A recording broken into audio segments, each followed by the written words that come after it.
Hey, greetings. Welcome to episode 36, Zombie fans. This is Reanimated. My name is Stuart Tiffin. I am being joined by my inimitable co-host, H.A. Conrad on the East Coast. How's it going this morning? It's going great. Hello. Good. Hello. Hello to you. Hello. I like how we start off so upbeat and then we talk about zombies, Death. death, and by the end of the Guns. podcast, inevitably, we're both sad and have to go take a nap. Pretty much, if we're allowed to. But yeah, so here we are talking about, in this episode, season 2 episode of The Walking Dead, episodes 11, 12, and 13, rounding out the second season, kind of putting it behind us, and I'm a little bit grateful for that. I don't know about you. Oh, yes, totally. Okay, and then talking a little bit about the news. Got a few new news items in the Z world, and we're doing it all with the help of our sponsor, Squarespace, the all-in-one platform that makes it easy to create your own website. Cheers. Cheers to Squarespace. You guys are awesome. And so, without further ado, which is not That's that that's was pretty good. French. Yeah. Um, so one of the big zombie stories that's been floating around the interwebs this week is the CONOP 8888. A CONOP Yes. is like a concept of operations plan that the military draws up for real or imaginary, let's call it, situation scenarios. They tend to be, yeah, whatever. I'm not going to go into detail about what a CONOP is. However, No, it's a come on. plan. Come Let's on. call it a plan. Come on, Stuart. Just No, go into full on detail. Come on. if I do that, I will invariably get something wrong. So let's just keep it simple. I will say it was interesting how this I saw article after article after article about this. Yeah, Just popping up. So I think it was the news story or something. It was really odd. And it's more odd because I think this plan has been around since 2010 or 2011. yeah, And it's 2009 even, but it- it's like just surfacing now or whatever. They're just somebody just realized it was there now. well, it's weird because it apparently lives on the SIPRNet, the secret internet, secret military internet, but it's completely unclassified because it's a big Right. joke. So it probably took a while to make the jump from that's like a completely separate network. It's not Right. easy to get stuff from SIPR to NIPR as they call it. Mm. NIPR being the unclassified normal internet. So I don't know if this was leaked or how it got into the public eye, but now it's there. And so it's basically what the military would do in case of a zombie uh, apocalypse. The kind of like the thinking behind it was, at least from what I understand of reading this, was that these planners were looking at sort of like massive military intervention in a scenario where the civilian population is at risk and how to defend civilians, whether it's on home soil or overseas.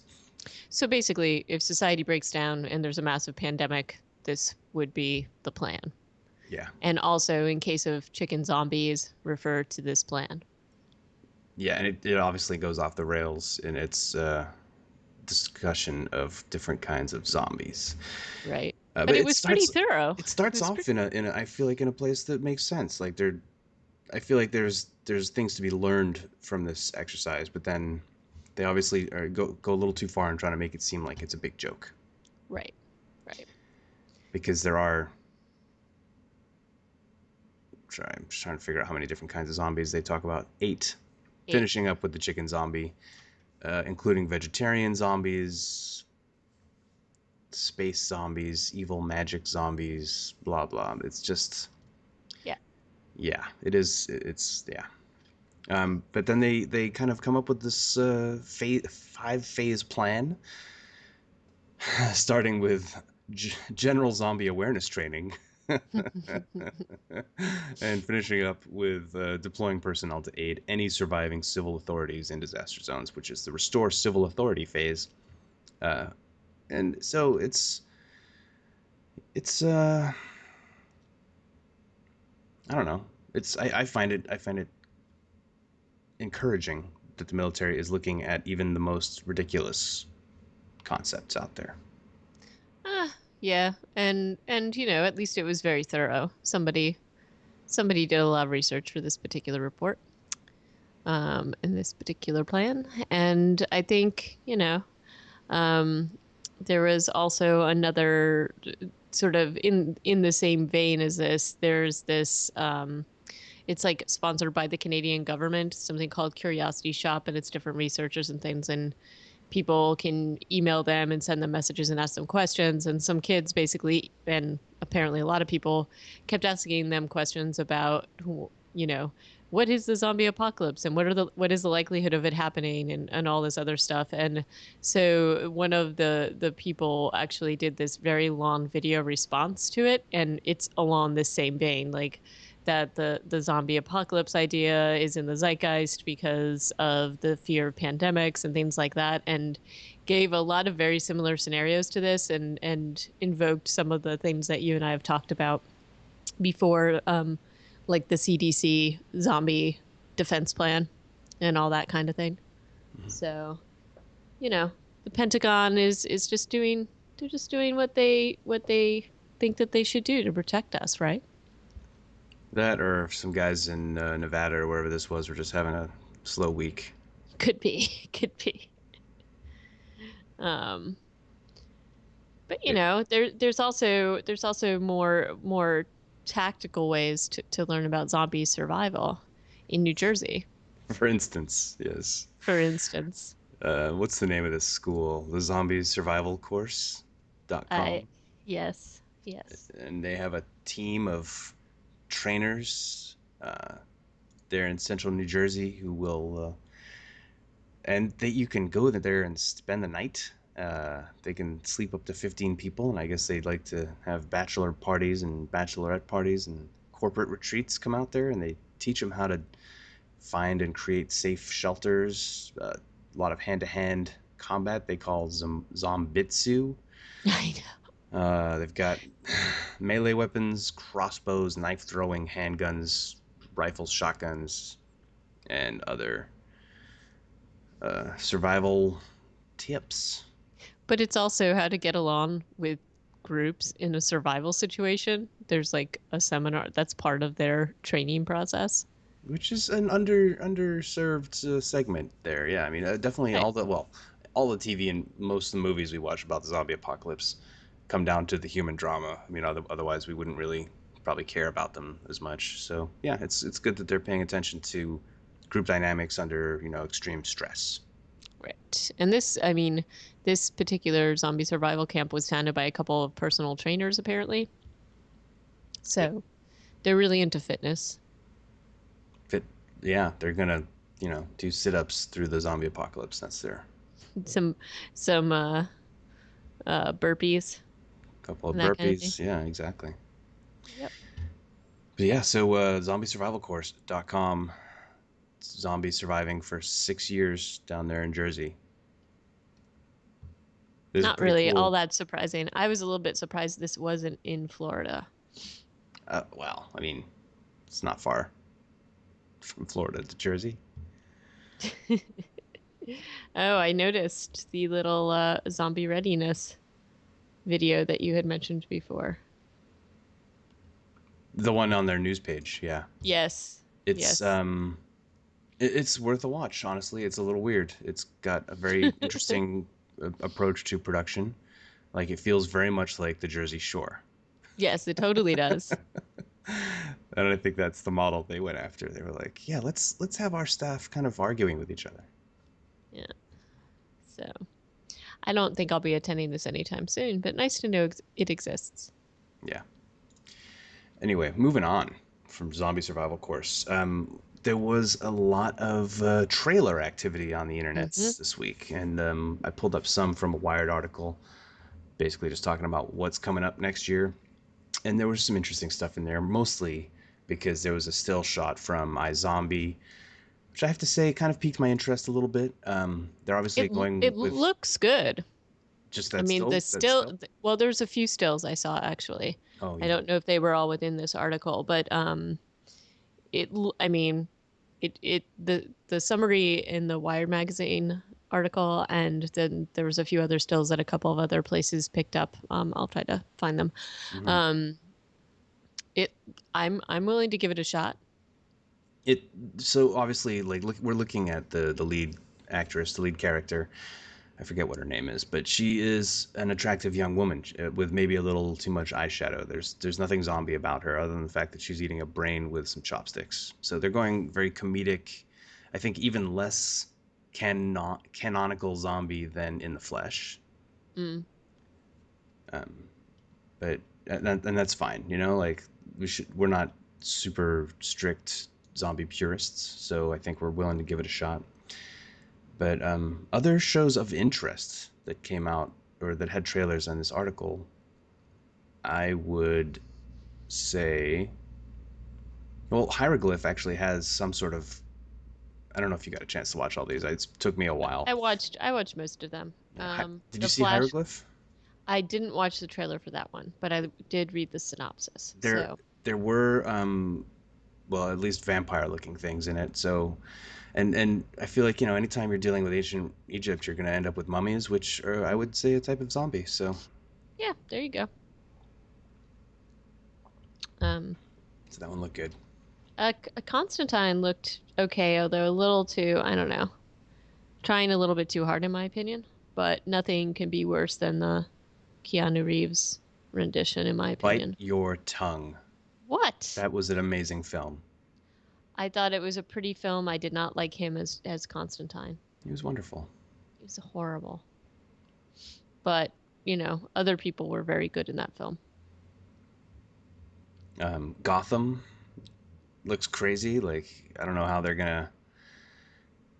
Yeah, just like from the perspective of James Gordon. Is it James? Yep. Commissioner when he's Or before you can he's call him Jim Gordon, Jim, which is and just like the origin stories of all of the supervillains from that universe is basically the synopsis of that show, which is that's pretty cool. looks pretty dark. It looks good. Last Man on Earth, I was not all that impressed with, but Well, you know, unless it's like a entire show of monologues, I don't understand the appeal. right, right. So we I shall love see. that guy. What's his name? He's from SNL. Will Yeah, Forte. no, I like him too, but I'm just kind of like, where is this going to go, and how is this even going to be interesting?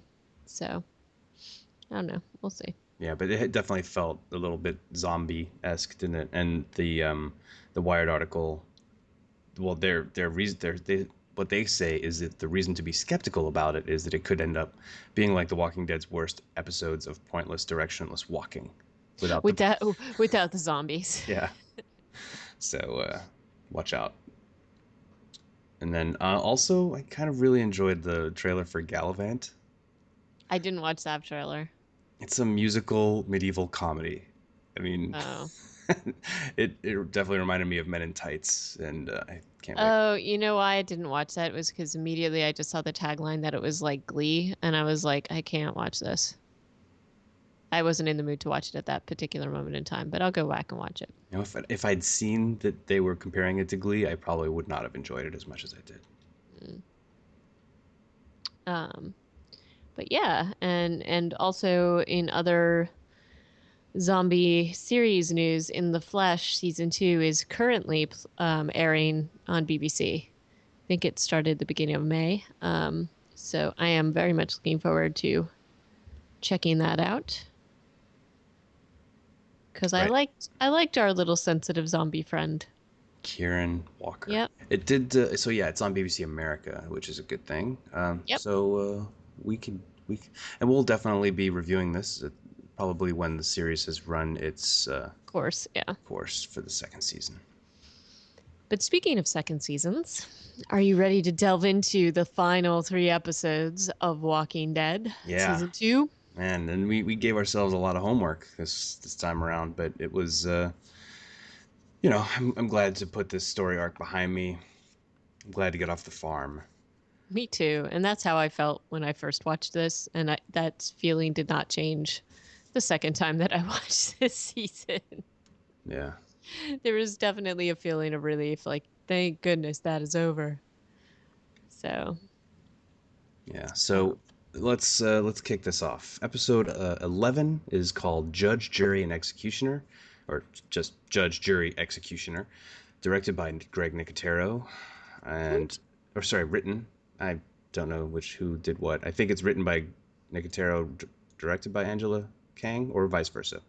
And I'm happy to go with either one. I'm not sure, but you know, he's an executive producer of all these last ones, I think. Anyway, so I'm pretty sure his he hand, directed it. his hand is in it. His hand is all over it. Plus, I'm sure he did a lot of the creature effects. Yeah. So, Yes, his hands are over everything. and speaking of hands, the first scene before the title credits is of Daryl torturing young Randall. Hmm. Randall being the guy whose leg they took off a fence, who honestly should be he shouldn't be able to walk No, in any way based on that. And he he's gone through some probably stuff at this he point. probably also shouldn't be alive. Like I would imagine infection would have just taken him at this point. But oh well. Good point, because they've been keeping him locked up in a barn, like not exactly a clean Right. environment. And they show Daryl like kicking him in his wounded leg. Yeah, I just feel like healing happens so quickly on this show. I know. Because also Carl seems extremely limber and nimble in this episode when he's off Yeah, doing his stuff. you wouldn't even remember that he had been shot, like pretty horribly, Yeah, and then operated upon. yeah, and Is had a lot of internal bleeding. But hey, no biggie. He's a kid. He bounced back. So, yeah. um, But the torture that that Daryl is sort of performing on on Randall is basically to get Randall to like to talk about where his group is and what they're about and whatever. And I mean the things that he is saying is not great. it's yeah, it's like Randall can't win. No. He basically everything he says just makes Daryl trust him even less. Right. Yeah. And Daryl just is like, oh, this isn't good. Because basically Randall is revealing that in their camp things are not so great for women especially, but they're like it's basically a group of dudes that are like raping girls, um, who are part of their camp, but I guess kind of more in servitude. Oh, I don't Or think or that's not what he was getting at. I don't think he talked about how the men would go off to do scavenging. mhm. That there were women and children back at his camp too, but that the men would go off. And one time when they were going out, they came across a campsite with a father and two teenage girls, and that the men had their way with the girls, made the father watch, and then just left him there. And it was a terrible story. And I don't know if he was trying to get like a sympathy vote from that, but it Well, it certainly was just weird. earned It him was more kicking. unclear to me that that so I guess maybe I read a little bit differently. I thought maybe these were, you know, this is the way things went about in their camp. So you have to assume that some of the women and children perhaps are not necessarily in the best way. But I thought he was basically trying to say, I'd rather stay with you guys because this is what's going on. But you would imagine, I don't know that honestly, like realistically, I don't know that Randall's going to be revealing this kind of crap to Daryl, right? I don't know. Like it just seemed a little strange. Um, Yeah, it does. There that was no real motive for him to reveal that information because there's no there's no like sunny side to that story where he's like, and see, I didn't participate in right. this terrible thing that you didn't know about that I just told you I about. I just gave you this information that gives you all the more reason to want to off me. So yeah. And that's I mean that's pretty much what this information does is that the group is then discussing what to do with him and there is a rift within the group that you know they many of them feel it is too risky to let Randall go and there's like Dale is generally the lone voice here saying no we can't do this or it will totally be just as bad as them and we'll lose our humanity and from a sort of practical perspective they're like well what if we some of them are trying to figure out solutions like well what if we kept him prisoner and then others are saying well what are we going to do shackle him and like keep watch on him all the time and who's supposed to watch him all the time and we're supposed to feed him and use our resources right like there doesn't seem to be any good solution um and then Rick and others are like, well, no, we'll just kill him. Which is, Yeah. and it's weird because now Herschel is totally on board with this, like completely on board with this. And it's really strange how he and Maggie, who have been super duper Christian throughout this whole series, since we've been introduced to them, are now suddenly like, no, must protect the farm, must hang the man. It's very strange. Oh yeah, Herschel has just gone completely into I'll do whatever Rick wants to do Yeah, camp yeah. because yeah, and that's not particularly well established why he would have such a 180 other than he feels like he's made wrong decisions in the past and now he can't make any right decisions is apparently what his new mentality is. So there's this whole problem in this episode with passivity and because later on Carol also just says, look, I don't want to make this decision, so I'm not going to. And Dale has to be like, look, if you decide not to participate Then you're in this part of it. discussion, then you are basically convicting him to death. And Hmm. this episode starts all three of these episodes that we had to watch kind of like make me hate everybody in the group. Hmm. Basically, Yeah. everybody And becomes a pain in the ass. then, Carl's doing his little crazy ass thing, wandering around, as you had astutely observed, very nimble. And, Yeah, it's kind of weird that they let him wander around as much as they do, because he's especially always, the thing that happens right before he wanders off is he's like looking at Sophia's grave and Carol come and playing with bullet casings, and so Carol comes up and she's like, "Oh, don't worry, Sophia's in heaven now. You'll see her again." And he's like, "I don't believe in heaven, and if you do, you're an idiot." And yeah. then he like walks away, and then Carol's like, "You need to see his parents, who were for once not far off." And she's I like, know. "Your son is a dick," Yep. and they're like, "Oh, calm down." She's like, "Don't tell me to calm down." One of those kind of situations. Hmm. And Rick has to go off and be like, Carl, did you talk back to Carol?" And he's like, "No." I know. He's I like, know. "Well, she said you did, and you can't do that, and you need to go apologize."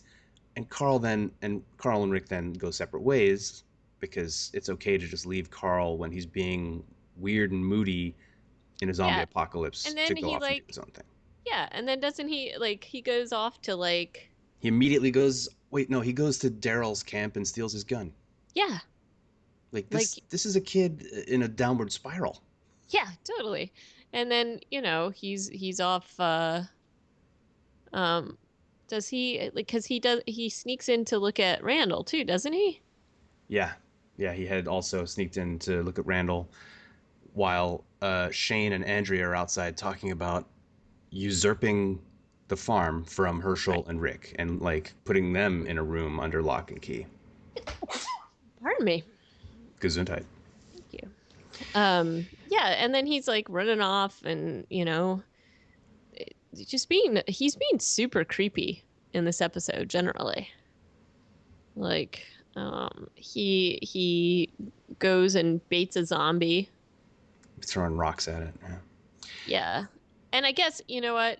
I think, he's in the zombie world. It's not like totally crazy that he would do this. But then he like gets super close. Like, it's just terrible. And you just want to smack him around a little bit, like, and be like, "Get some sense, kid." Yeah, But the fact that he doesn't seem to be very afraid of that zombie, at least, I mean, he gets within like three he feet. gets way too close to it. Um, Doesn't make a whole lot of sense why he like when he first sees it he almost craps himself and like tries to run away when he's like 30 feet from it and because then he he doesn't realize it's decides stuck. yeah but even though yeah whatever all right anyway um I think it's important for us to also address this conversation that Shane and Andrea have had where it's the first time he has said out loud I want to take over this operation and basically that Rick and Herschel need to be taken out of the picture. He's like, I won't let it get bad Hmm. because Andrea's a little bit like, I don't know, that could get out of hand. Um, and she's also had a conversation with Dale because Dale has asked her to keep watch over Randall while he goes around and tries to change everybody's minds about the execution. And she's like, they have a conversation about how civilization is over. Is basically Andrea's take on it. And I really despise the way she delivers I don't. This sounds bad, like I'm talking bad about the actress, but the way Andrea says everything kind of pisses me off. She's always so goddamn smug. Hmm. Um, and she's like, "What do you know?" I forget her exact line, but it's like, what makes you think that we have to still have any rules or laws? And I'm just like, you're just talking ass right now. Yeah. Talking ass. That's not a talking ass. And I feel like Dale has to keep making these arguments, and it gets more and more strident as the episode goes along because he goes to several different people, and they all basically tell him to sit and spin. Right. And he's making so much sense, and everybody else in the group is saying like, "Well, I don't care," or "Not my problem," or "There is no civilization anymore." And I felt like the writers just made it too black and white. Oh no, I think they did, and I mean, I think part of that was the lead up to the finale of this particular episode. I Um, get that that's what they're doing, but but it's just it did seem very forced to me, like and all these just people have taken leave of their senses all of a sudden.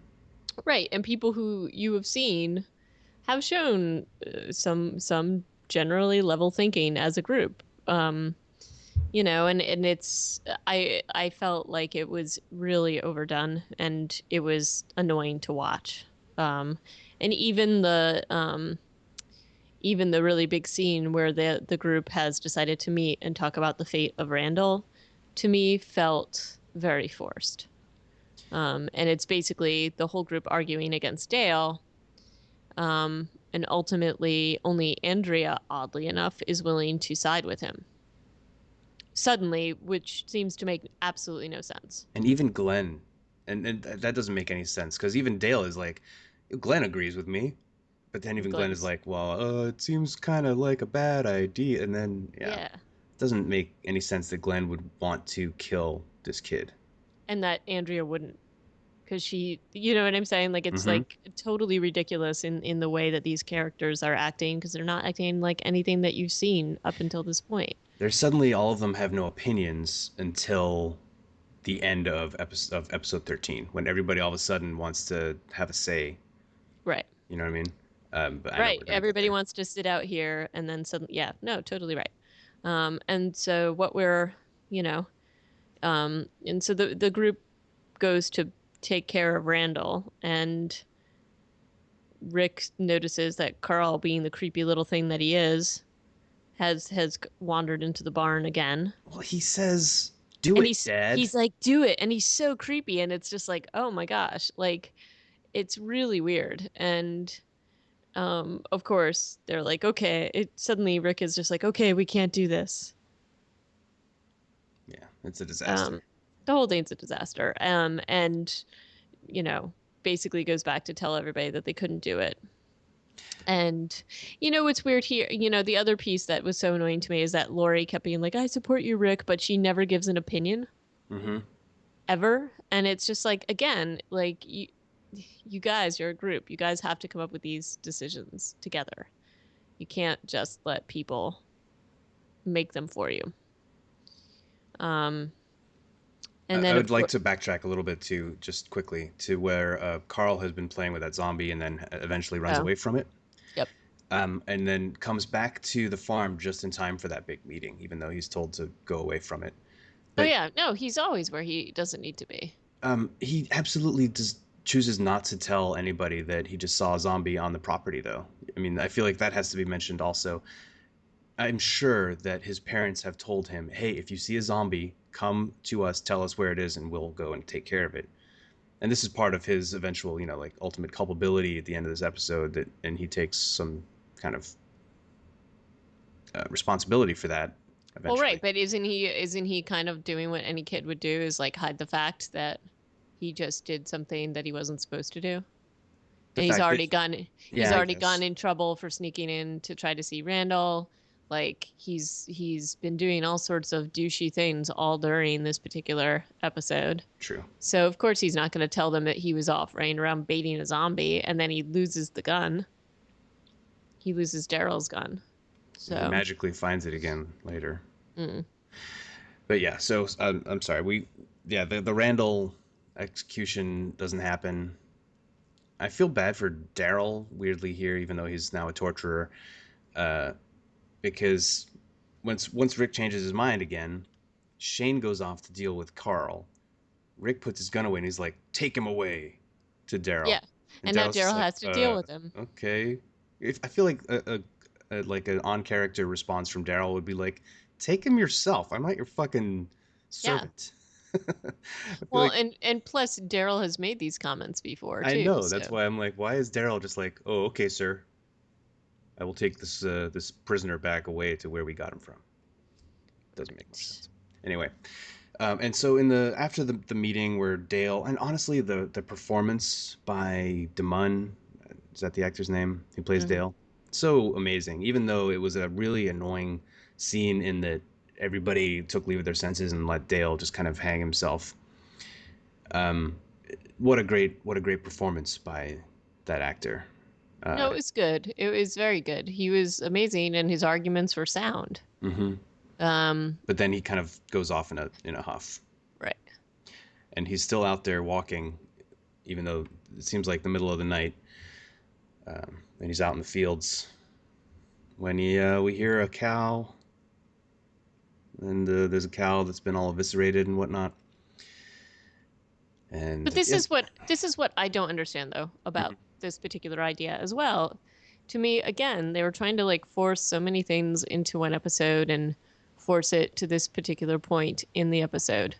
Dale is somebody that has kept watch. He's somebody that is continually on guard. He's always at the top of his Winnebago or whatever. I just, while he was walking around, I didn't fully buy like that he would be doing that, like walking around in the dark, no matter like how close to the farm it was. Like I mm-hmm. just don't think he'd be doing it. But he was, and that's why the thing happens. But it's really, well, it's a very horrible way for Dale to go. I felt very badly about it. Yeah, and I guess some of the critics thought it was it was unfair for his character to have such an undignified death, Yeah. like disrespectful to his character. So basically, the walker that Carl had neglected to tell anybody about rips him open, like rips open like his intestines, and he's just like a total mess. It's awful. Yeah, it's not Um, good. and then the whole group, of course, is all very upset because they're like, I mean, I like that Rick and everybody comes running over, and Rick's trying to get Herschel in, and he's like, "Come on, man, Let's do the operation right let's here. do Like, what like operation what is gonna operation fix could that? you Yeah. possibly be talking about? Like, what are you gonna leave? There's like a head in a jar. This is like Futurama or something." Yeah. And Herschel's kind of like, I don't think there's anything we can do. There's no operation for the open torso. Right. And then, Rick definitely he kind of stepping up. He's thinking about putting Dale out of his misery. Dale's obviously in a ton of pain and he just can't do it. And so Daryl steps up and is just like, okay, sorry, brother, and like takes him out. Well, Andrea, I think it's Andrea who is down there with Dale on the ground, and because she'd been coming to find him to tell him that the execution was Right. canceled or Right. postponed or whatever. So she's one of the first people to find him. Although Daryl, actually, I think is the first one there. He kills the zombie. And she is there, like, oh my God, Dale is dying. Do something, she says. Right. And I feel like they're always talking to Rick when they say do something. I'm like, all of you motherfuckers have guns. Right. And Do it Andrea, yourself. you're the one who's always like complaining that you're not allowed to do anything and you're his bestie. So go for it. Yeah, And she doesn't, of no. course. But Daryl does step up because Rick, I mean, obviously he'd had to put a bullet in Sophia, Hmm. which was probably pretty damn hard. He just, for whatever reason, can't do it with Dale. And so Daryl steps up and does it with Rick's gun. Another case of Daryl shooting something other than his crossbow. Right. Also, they did have room for a last scene with Dale's crazy eyebrows at the end. If But you noticed his that, it last was like act is, one yeah. one last crazy eyebrow raise, just one for the road. And that's the end of that episode. And I would just want to transition directly into the next one because the look that Dale gives people is highly featured in his eulogy, or in Rick's eulogy Right. of him.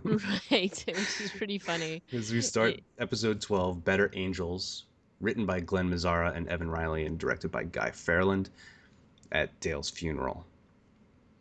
Right. And Rick basically begins the funeral by saying, Dale was annoying.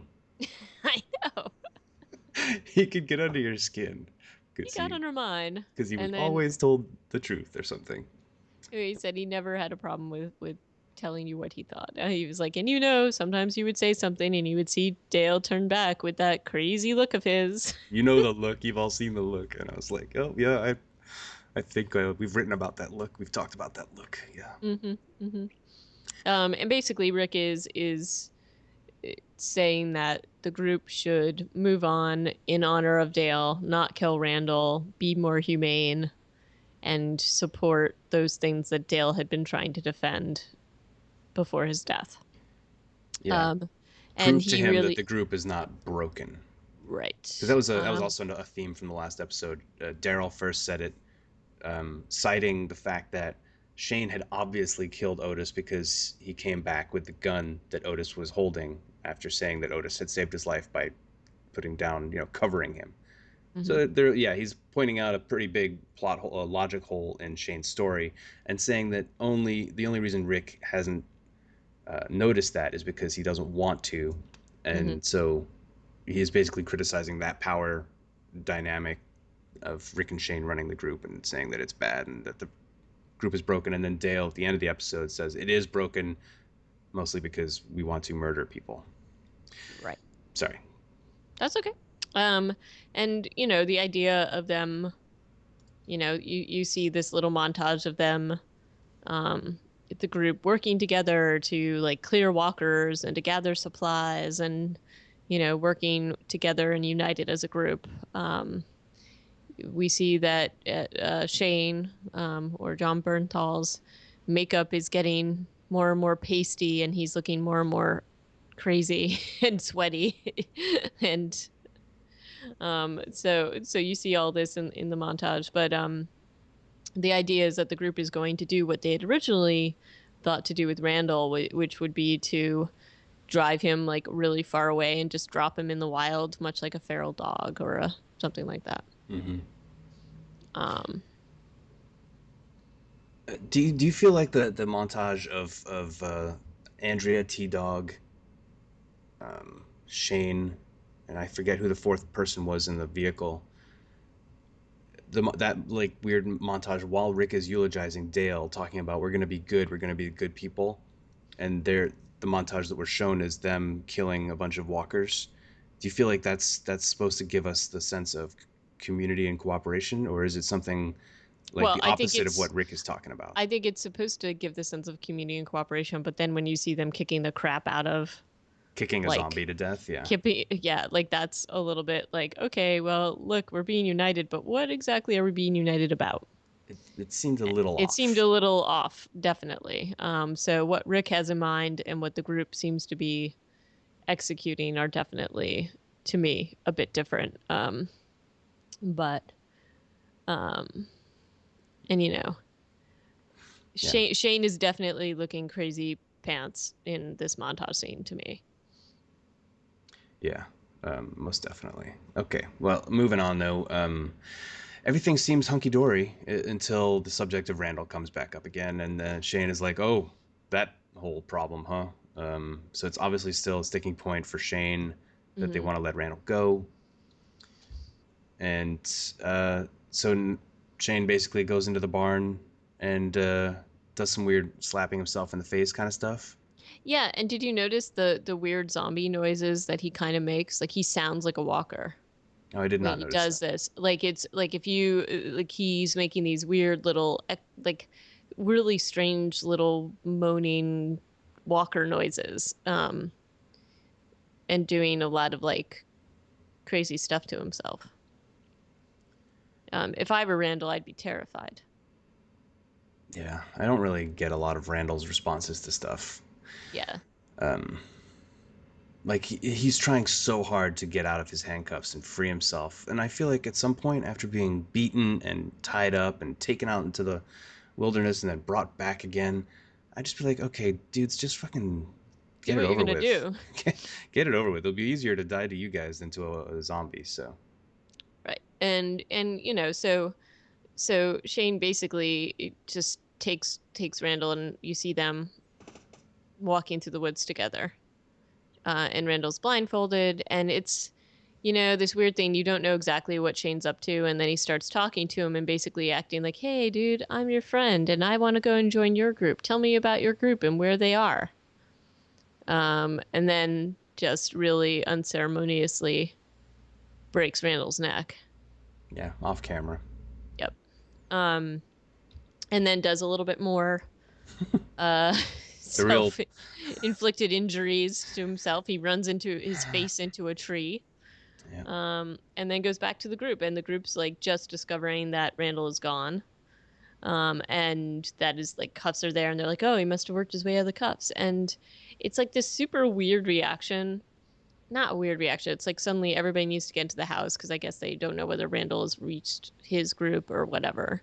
And then Shane comes back to say that the kid ambushed him and caused the damage to his face. Um, and then the group kind of breaks up into two parts. So it's Glenn and Daryl, and then it's Rick and Shane splitting up. Um,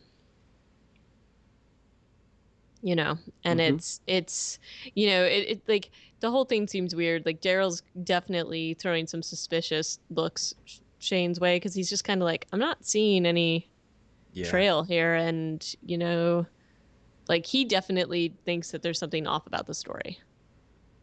Well, Um, none of them believe that Randall could pull one over on Shane and like right, sneak up and hit him in the face apparently. right, And yeah, I guess Daryl's the only one who's like, oh really? There's no marks this way, and that kid weighs 120 pounds. So how did he yeah, get you? And blah blah blah. Yeah, but then and so Daryl they go off looking for a little while before Daryl's like, screw this, I'm actually gonna go and follow the trace, and he tracks back down to the site where um, where Shane and Randall had their little fracas. Um, right. And they come across zombie Randall, and yeah. Glenn takes him out pretty nicely with a machete, and Daryl's admiring of this, but they both notice that Randall has not been attacked by a walker. And then this, obviously leads into the information that Rick has known all along, which is that people don't have to be bitten at this point. Like everybody's infected, so if they die, they're going to come back. Um, and it's pretty obvious that Randall's neck has been snapped. Yeah. What did you think of Zombie Randall, Eh, makeup wise? he was pretty good. He looked too much like a dead, like a long time dead zombie to me. He must have been Yeah, dead like for like he an hour or three. right. Like I thought that they were going to do just, but I also thought maybe it was because it was nighttime they tried to exaggerate it a little bit more. Yeah, this the Hard to sunken tell. eyes thing that and then we see this again later in the next episode with another character. Actually, not no, at the end of this episode. Hmm. But what they make the ridges around the eyes too It looks defined. it looks a little too dehydrated too Yeah, instantly. like a dead body from an hour ago is not going to have suddenly had its eyes sink that far back into its skull. And I get Right. that they want him to look more dead, but I don't know. But it's almost like you want him to look more like Randall, just like a dead Randall. You know Yeah, what I mean? yeah, like Especially since he hasn't been bitten, so there shouldn't be any um like he should look freshly dead hmm basically. I mean, when Um Amy died and came back, I don't think that they made her face suddenly go all shrivelly. no, no. But again, I felt like they were exaggerating to make it look more to show up more because of the light that they were Yeah. dealing with. But anyway, so those two are, and then it flips to the Rick and Shane situation, and I mean Rick's pretty much like looking at Shane like, I'm totally on my guard. You are crazy pants. Like hmm Rick has not obviously bought Shane's story at all, and it's that he's like behind him. He won't let Shane get behind him, and then it's like kind of stupid because all during this time, if Rick is suspicious of this, then he lets Shane like finally basically be like, I'm going to kill you and pull his gun on him. I don't know.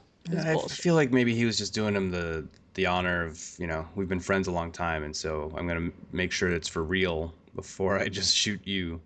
Yeah. But then they have, their big confrontation, and Shane just says all the crazy stuff that he's obviously been thinking all the time, that he could be a better father, that he can be a better husband. Although he also says that Carl is like weak. hmm And Lori's broken. Yep. But he still wants them anyway, and he could do better with them instead of Rick. And then there's the big thing where Rick's basically like, "Man, you could come back from this. We don't have. It doesn't have to end this way." And it's like, yeah, it does, Rick. There's no coming back from I don't think this. Rick means any of that though, because that's when he's At that also point, reaching for no. his knife. Right, right. And then proceeds to bury it in Shane. And, you know, he's obviously upset. He gives some like guttural howl and he's all covered in blood and all that fun stuff. Like, this is, he kept being, you made me do this. Um, and Shane starts having, or we're not sure who it is, but suddenly we start seeing these little clips of zombies. Yes. Yeah. And it was like, I couldn't tell exactly what this was. I figured it was Shane turning. Well, either way, it Weird. felt weird, out of place. Like suddenly we're seeing what's inside people's heads. I'm not. That's not what The Walking Dead shows us. So it felt like, I don't know, it's something that didn't belong in the Yeah. It was narrative. almost like weird zombie flashbacks or something. But then you know, we see that Carl's watching his father and is totally upset because, his dad is sitting on top of dead Shane. Well, why the hell is Carl there? Again, why is Carl outside the house? Carl's never in the house. Nobody ever figures out that they can't let this kid ever disappear from your sight. And Rick is just like, it isn't what it seems. And then the whole big, you know, Yeah, Shane reanimates in record time, probably yeah, less than a minute. right. And then Carl takes him out. And I actually do like this next scene at the end of the episode because it's basically the shot. Although, again, it's like they've been doing all sorts of things that could have attracted herd zombies all of Hmm. this time, but yet suddenly this one shot is what brings like thousands of zombies their way. Yeah, that's the luck of the draw. I guess so. But in any case, the scene where it's basically Rick and Carl, and then you start to see the zombies come out of the darkness is pretty cool. It's a nice little visual. Yeah, it is. And Rick and Carl are blissfully ignorant of this impending herd. And that takes us into the final episode 13, Beside the Dying Fire, Where there's a lot of shooting. written by Robert Kirkman and Glenn Mazzara, and Mm. directed by Ernest Dickerson, who has Um, directed a lot of these. yeah. And again, I felt like these last three episodes were just trying to wrap up, get us off the farm, and just had to compress like a ton of stuff into one episode to get us there, and it felt very forced, much like I felt like the whole confrontation with Dale and all of that was very forced. I just this episode I was just like, okay, I get it. Let's get off the farm now. It's like there's actually a crazy amount of what I mean is there's not very much that happens in this episode other than Well, a lot of no, I action mean, there's a lot of action, but not really anything that until the end. there's a lot of action and a lot of people being annoying again. Um, So, so what basically happens is the pre-title credits we have a montage of how a herd is born, hmm which is nice. And like a helicopter flies overhead, and two groups join each other, and then blah, blah, blah. And then there's suddenly millions of Atlanta zombies out in the wilderness or in the countryside of where the green farm is. And we see again how they're all brought. Their attention is captured by the gunshot, and then they all start coming towards the farm. right. And then when Rick and Carl, they're having like a quiet talk about, oh, what did Shane do, and how did he die? And then suddenly they realize, oh, there are thousands of zombies, not only behind them, but But on the between them side, and the yeah, in the house. farmhouse. And I'm not sure how it seemed like they would be in front of the herd, but apparently they were kind of like already cut off. Right. So they run into the barn, and people at the house are realizing what's happening and they're going to defend it. And, they come up with a very quick plan to somehow shoot a lot of them and then run the cars around to distract them and draw them off. And, things they just fall apart very quickly. There's just too many of them. Carl and Rick in the barn light it on fire to, and I feel like the fire maybe would have attracted more. I don't know. Well, I think the idea was to get as many of the herd into the barn or towards the fire as they could. Right, right. But But they didn't really do that much. Yeah, it wasn't a terrible plan. The bad thing was they didn't really have an exit strategy, so they're Yeah, right. basically standing in a burning barn at the end of their plan. I'm like, well, okay, Right, and of course Lori doesn't want to leave because Carl's not in the house once again. yep. There's just this like very scattered weird thing. A lot of weird shooting scenes that don't make a lot of sense. A lot of people surviving who you're like, how did you even get out of that?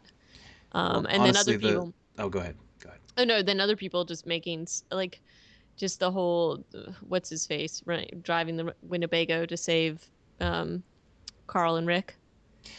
Yeah, it seemed like a tough break for Jimmy, or Billy, or whatever his Yeah, name is. and I mean, I knew that they were going to get rid of him because they really hadn't done anything with him. He was just kind of hanging out on the porch all the time, but still, it was just like, what? Um, and then suddenly Rick and Carl are able to jump off the Winnebago and get away from this horde of walkers is being loosely held in place by some planks of wood. Um, Yeah. To me, the most annoying part about this, although Jimmy getting caught in the Winnebago instead of just continuing to drive right, it away, doesn't make any sense. I don't know where he thought he was gonna go. Like the door was facing all the zombies, and they right. come in through that door, and so whatever. All right, just forget about Jimmy. But the people in the cars driving around shooting at zombies, other than as a distraction, tactic, there it's just it doesn't make any sense that they would try to have like a we're gonna be really precise and take out a bunch of zombies from a moving vehicle. Like it would have been one thing for them to drive the cars to another part of the field, get out, all of them start shooting from Right, and get a them over stable there away platform, from the house or and it would something. be But more they didn't. accurate. Granted, they have Andrea getting headshots with every shot she makes from a moving car in a field, not on tarmac, In the middle of the night. in the middle of the night. But yeah, I just that plan is bananas. And you've got like Daryl is on his motorcycle, which seems always so slow and exposed, but he Right. yeah, But miraculously makes it. yes. Herschel is standing in front of his house shooting his magical shotgun that has 50 rounds in the chamber as opposed to, or in the magazine, as opposed to like I think the 8 that most shotguns Hmm. like that can carry. And yeah, there's a lot of bad stuff going on here, and I don't mean like But zombies are attacking the farm bad no, stuff. just stupid stuff. And like even when they're escaping the house, it's like, okay, like they're not yeah, some of them are faster. There are a lot of them, but you know how to avoid them. But yet you run right into them and you've got this group that just grabs apart that Patricia woman. Yeah, and And none of it makes sense to me. It's sort of like you guys could definitely have dodged that. And it's I so don't some understand how there are zombies this close to the house when Herschel is in front of the house right. shooting his shotgun, but when the women leave the house, they're suddenly surrounded. Right. It's just a weird way of going about things, and it didn't feel like an organic. Like the plot just didn't. It felt so forced and strange, and like, oh wait, suddenly they're surrounded. Oh wait, suddenly Patricia gets like mobbed, Yeah, um, and then uh, Andrea goes out to help Carol, and they're like, okay, she's gone, but then they yeah, don't help Carol. Like yeah. Why the didn't they get Carol into the car? Where did Carol disappear to? right, like suddenly she's gone, and then it was just mayhem, and it just felt like totally forced and contrived mayhem, and like Maggie and Glenn suddenly can't move with the zombies, and then Glenn's like, you have to drive off the farm because suddenly that means that you're going to be able to drive through zombies because you made that decision. Like it's just totally weird. Yeah, Um, they certainly didn't have the extras, I guess, to make it really believable that they couldn't drive through. Because when you have the exterior shots of them in that car, it's just like, well, just reverse for 20 feet and then take a right and go around those zombies because there's like not that many out there. right, right. We can see that there aren't that many there. Hmm. And then the people that survive, like Carol running through, and then suddenly Daryl hears her through Well, all the zombie noises. why Like I is don't Daryl understand. just kind of off in the distance watching the barn burn down instead of everybody Yeah, else has been fighting for their lives, but Daryl's apparently just kind of like sitting watching stuff. I don't know, maybe because he was smart enough to realize it was a lost cause. I don't know. But then suddenly he miraculously hears Carol and goes and grabs her somehow. And then Andrea's just randomly running through the woods through these hordes. Like, it's totally weird. Honestly, the Carol motorcycle rescue scene did have me a little nervous because there were zombies very close, and I think I have I fall off bicycles a lot, and so Yeah, I I felt have like a she would have fallen. Yeah, I have a totally. natural fear of motorcycles, I think, and so like Carol, who seems totally like useless and floppy and running around screaming, getting on the back of a motorcycle, which I doubt she's ever done before, while zombies are within 5 feet, I feel like is a recipe for disaster. No, agreed, agreed. And then, the group's all like, okay, let's go to where we left the Sophia supplies, which is like, really? I don't know that That they kind all of would makes have gone. sense. That kind of Yeah, makes sense. I mean, I would hope that they'd had a bug out plan, but I don't think that this group does at this early stage of the overarching narrative. right.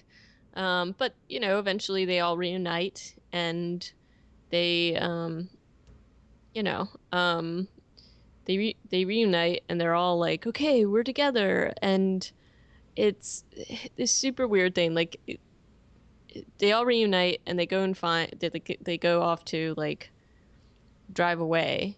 And this is what drives me crazy. They were just on the highway with all these cars with supplies and things like that. They didn't get And then gas. they didn't get That's gas. a good Give point. me a break. I didn't even think about that because they totally got gas the last time they were there. Yeah. And it's not like they could have taken all of the gas because there was quite a few cars there. Exactly. That's an Um, excellent point. and then suddenly they're out of gas and it's like they're in dire straits once again. And then suddenly everybody who has not had an opinion, everybody who has wanted Rick to take charge is all angry at him because he basically kept from them the fact that everybody's infected.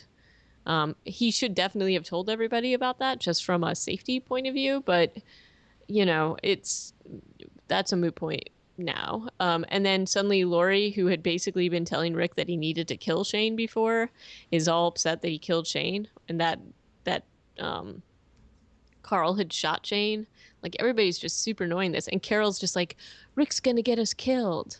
Like the whole group, the whole thing is stupid, and I was just wanted to wash my hands of this group at the end of it. Yeah. And yeah. And I think what we're supposed to think, at least when I've read some of the comments by like Glenn Mazzara, and he's talking about how the real dark point, the real horror moment of this episode is when Rick makes the statement, "It's not. If you stay with me, it's not going to be a democracy anymore." And from my perspective, when I was watching this, I was like, finally, Yeah. stop listening to these whiny bitches and just take control, and then you'll, be a benevolent dictator, and you'll get so much more accomplished. Well, absolutely. But also, what really annoyed me is that once again, and I don't mean to like harp on this, and I know that I've mentioned it a lot, they make the female characters in this the most annoying and harpy like characters. They make them Hmm. the voices of the annoying. And I don't think that all of these characters necessarily have that in them. I mean, I know in the, like, I think you could do things without turning in that direction. And I think it just seems super weird to me that they decide to go in that direction. Um, and you know how I feel about what they did to Andrea in this series And anyway. yet, But what they've done with Andrea in this episode is finally finally, they make yes, her a badass. And after all the posturing she's done for the last this whole season, she's finally a badass. She's yeah, just, well, to like a point where it's completely unbelievable that she's running through the woods getting headshots with like every 360 no single scope kind of, yeah. every single headshot while running. It's like, come on, now she's suddenly like, oh, anyway. By the Um, end of the episode, it's apparent that she's been running for a day and a night, and it's like mhm. dawn the next day again, and she's finally out of ammunition before she's still killing zombies with like bare hands and boots at this point. What she does is essentially superhuman, in my Right, opinion. right. But I mean, maybe it's just total adrenaline and survival and whatever. And maybe you After a could give day her and a that. night of running, I don't know if you Hey, have any adrenaline left. I don't know. But in any case, they use it as a point. Like she's on her last legs, and they introduce the awesome character of Michonne Well, here, which and is there, this is your, this basically rescues all female characters on this show. yep. And then but the thing is that when I saw this particular intro, I was like, at freaking last, Hmm. because Michonne was such a cool character, and they pretty much cut that scene, like her appearance, like with the her zombie slaves on chains and in like the hooded, you don't get to see her face, but you definitely know it's her because she has her katana, and it's really, I was like, okay, the one nice high spot, like this is the high point of the episode for me. Yeah, in terms of setting us up for next season, the end of this episode did a great job of Yep. doing that. Except for the fact that all of a sudden, with the exception of Rick and Michonne, you don't care what happens to anybody else anymore No, because they've no. been stupid. And the only Yeah. one who looks happy in the group when Rick has his weird, kind of like semi unhinged Speech. diatribe about none of you appreciate the fact that I killed Shane for you, which also doesn't make sense. No. Herschel is the only one in the group who doesn't look like really upset and unhappy. He's Well, kind of because like smiling about it.